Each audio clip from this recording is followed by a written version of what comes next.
So in this video, we'll go through the answers for the topic of sports psychology. The first question was, give one practical example of a sports skill that is classified as an open skill on the environmental continuum, or the skill continuum. So we're looking for any open skill. So that's a skill which is variable and affected by the environment, and a changing skill each time it's performed. So receiving a serve in tennis is one example they can give, because obviously the serve could be in a different place for the receiver.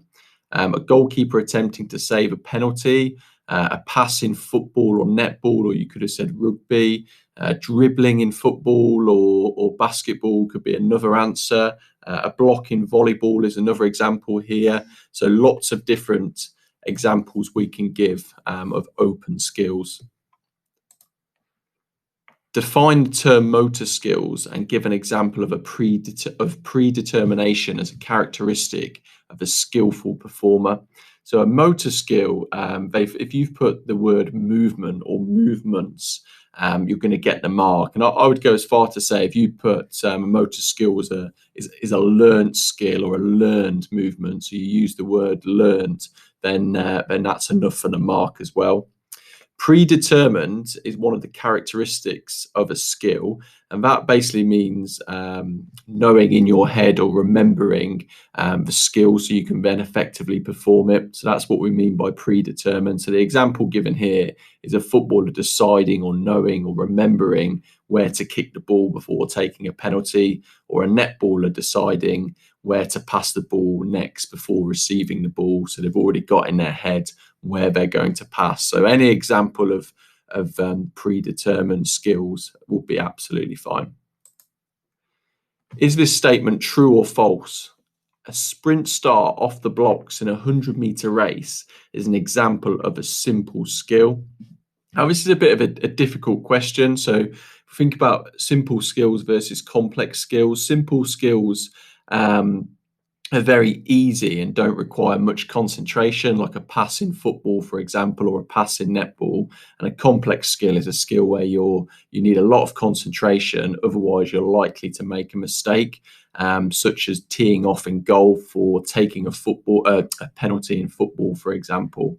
Now, this is a bit, they've said true. This is the mark scheme from OCR, and they've said true here, that this is a simple skill, so it doesn't require much concentration.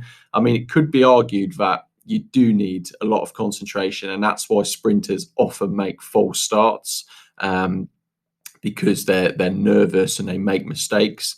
But they've gone with the answer of true as a simple skill. So that's what we need to put in order to get the mark.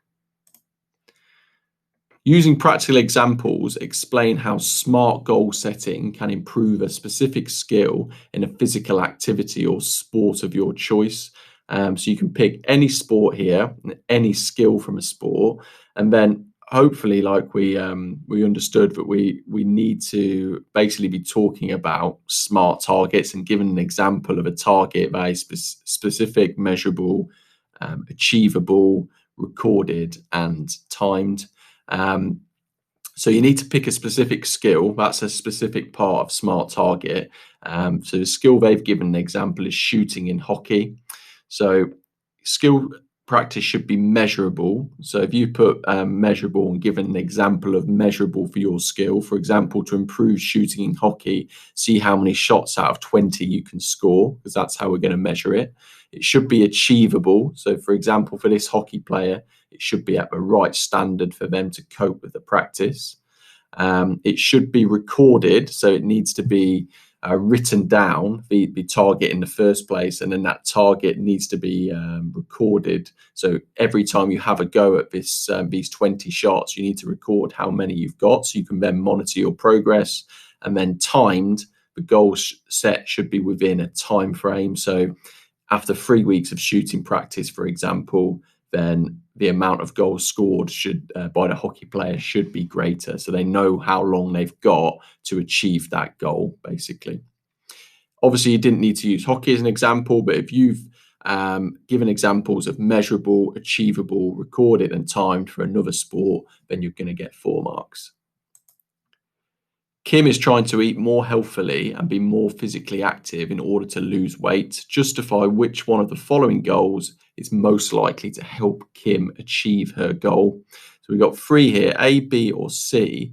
Only one of them basically is a SMART target. So C, I will go to the gym once a week for the next 10 weeks. That is timed because we've got a clear time frame of 10 weeks. It's specific because we're going to the gym. It's recorded because it's written down. It's achievable because it's only once a week. That's definitely achievable for most people. Or you could have just said it's a SMART target in terms of justifying your answer. So if you put C and then justified it as a SMART target, then 2 marks.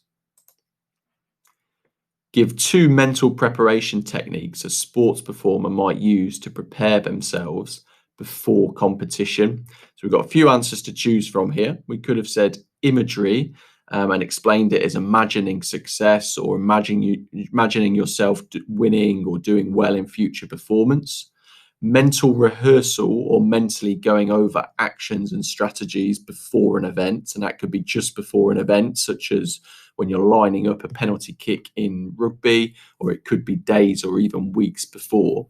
If you put mental preparation rather than rehearsal, you're probably not going to get the mark there because mental preparation is in the answer here. So we'd need to put mental rehearsal for the mark. Selective attention, which is blocking out distractions or focusing on the relevant information only.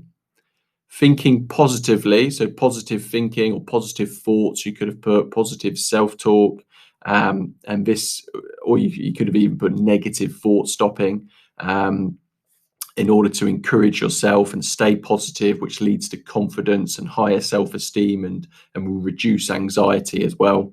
And finally, if you put relaxation techniques such as meditation or mindfulness, then that would be worthy of a mark. So you need 2 out of those 5 examples in order to get 2 marks.